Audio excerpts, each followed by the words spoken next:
Қайырлы таң, қазақ өнеріндегі соңғы жаңалықтың бірі. Мұхтар Әуезов атындағы Академиялық драма театрының актері, Қазақстан Республикасының еңбек сіңірген әртісі, құрмет орденінің иегері Айдос Бектемір Голливудта киноға түсіп қайтты. Қайырлы таң аға. Өзіңіз қазақ актерларының ішінде алғашқы болып Голливудта киноға түсіп қайттыңыз. Фильмге қалай тап болдыңыз, іріктеу қалай өтті, енді осы жайлы толығырақ өзіңізден естісек. Біздегі фильмдердегі сияқты сол кастинг жариялапты. Енді оны мен басында білген жоқпын. Наташа деген қыз звондайды, орыстың қызы.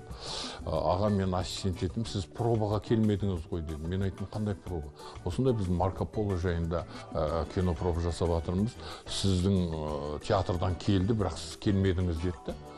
Мен таңғалып қалдым, қалай біздің актерлер уже болды ма деп едім. Иә, ол кісілер болып кетті деді.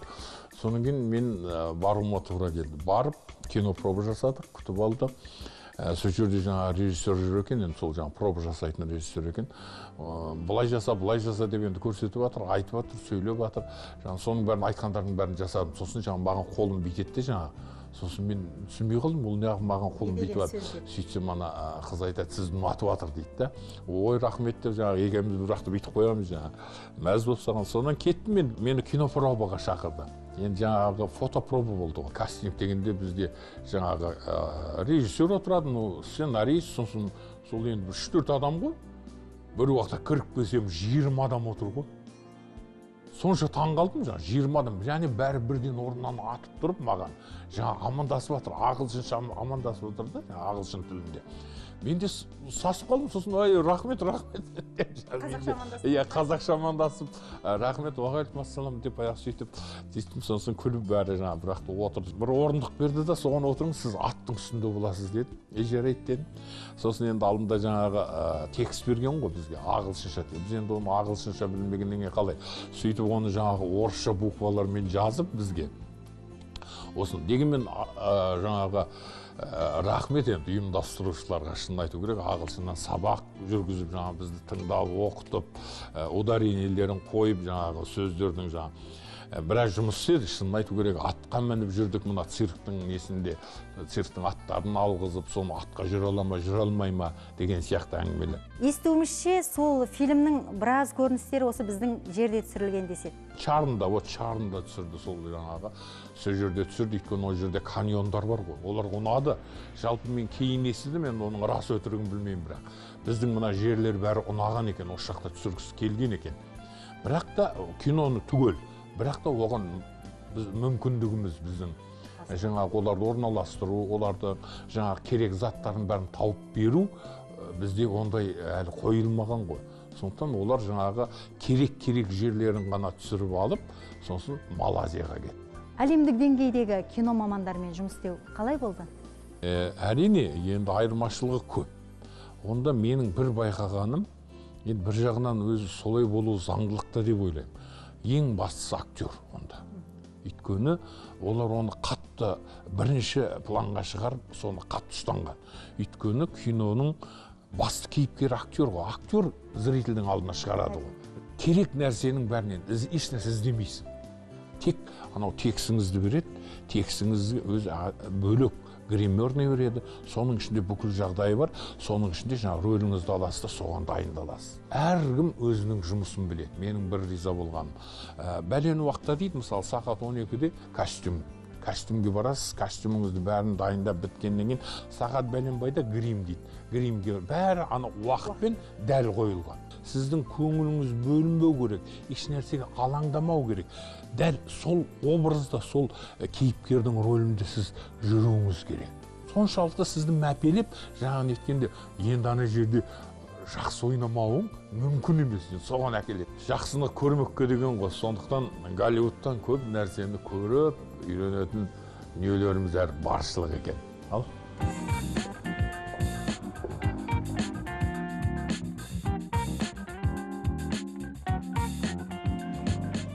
Олар біздің еліміз жайлы қаншалықты біледі екен қазақ елі жайлы? Режиссер болғаннан кейін, кино режиссер болғаннан кейін, жалпы өнер адамы болғаннан кейін, ол кісілер көп көргенді ұнатады. Өйткені әр елде, әр жерде жүреді ғой. Сол сияқты мысалы осы Голливудты, осы Марко Полоны түсіретін жаңа режиссерлар менің ойымша Қазақстанның жерін көрді. тек елін ғана емес, президентімізді бәрін көріп, танып, біліп, біздің жеріміздің қай жерде қандай әдемі жерлеріміз, киноға түсіретін жерлеріміз бар. Соның бәрін зерттеген. Бөтен ел, бөгде орта дейміз. Қиналған кезіңіз болды ма? Бұрында түсіп көрмеген коллектив, киноның жаңағы былай айтқанда Голливуд, ол қалай айтқанда да ылғи жұлдыздар, әрине қиналдым, қорықтым, шынын айту керек. Бірақ енді осындай сәтімен кеп тұрғаннан кейін қиналасың, өйткені мынау қазақтың актері ойнай алмады десе масқара ғой.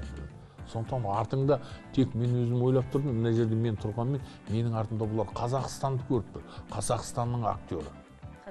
Көрдіңіз, сондықтан мен елімнің намысы, өзімнің рөлімді дұрыс ойнап шықсам, шіркін-ай, сол ұнаса екен режиссерға, бір әдемі дүние болса екен деп сөйтіп қиналдым. Екінші, тілді білу маған қиынға соқты, шынын айту керек. Таяуда Марко Поло фильмінің тұсаукесері өтті. Енді жалпы көпшілік фильмді қашан қалай тамашалай алады, хабардарсыз ба? Шетел болғаннан кейін бұлардың өзінің заңдылықтары бар. Бұл киноны түсіргеннен кейін жаңағы бәленбай енді ақшасы кетеді деген сияқты ғой, материальный жағында бұлар ойлайтын болу керек. Сондықтан да бұл енді интернеттен премьерасы болды 12-сі күні. Ал енді басқа елдер енді оны сатып алып көрері хақ. Бірақ мен сол жаңағы съемкада жүргенде естіген бір сөзім, бұл кино, бұл фильм Марко Поло кино әлемінде бомба болады деді. Марко Поло фильмінде сіз қандай кейіпкерді ойнағаныңызды көрерменге айтқан жоқсыз, айта кетіңіз. Менің ойнаған рөлім енді бірәгі басты рөл емес, шынын айту керек.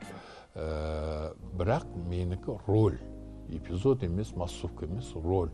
Мұнда бұл болған адам екен, Шыңғыс ханның жақсы көретін генералы. Ылғида барған жерде жеңіп келетін қолбасшы болған генерал Арука деген роль. Көрермен сізді тек театрда ғана емес, кино саласында жақсы таниды. Мосфильм киностудиясында, Қырғыз фильмде сіз жасаған бейнелер қалды.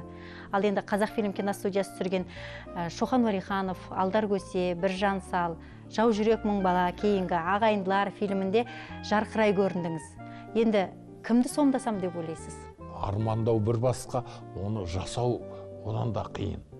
Халықтың алдына шығып, бір танылып қалғаннан кейін одан сайын қорқады екенсің жаңа. Мен өзі кішкене өнерге бұлай жауапкершілікпен қараймын. Біздің хандарымыз, біздің тарихымыз. Ол хан дегенде ханның артында бүкіл ел тұр ғой, халықтың қалыптасуы, мемлекеттің қалыптасуы. Сол тұр ғой, сондықтан да бұл бір шынында уақыт келген, менің ойымша түсірілу керек дүние. Енді үмітсіз шайтан дейді. Сондай фильмге де бір жеріне іліксек деген ой арманымыз бар. Әңгімеңізге үлкен рахмет, сізге шығармашылық табыстар тілейміз. Құрметті көрермен, Таңшолпанда қонақта болған Қазақстан Республикасының еңбек сіңірген әртісі, құрмет орденінің иегері Айдос Бектемір. Ұлттық арнамен бірге болыңыздар.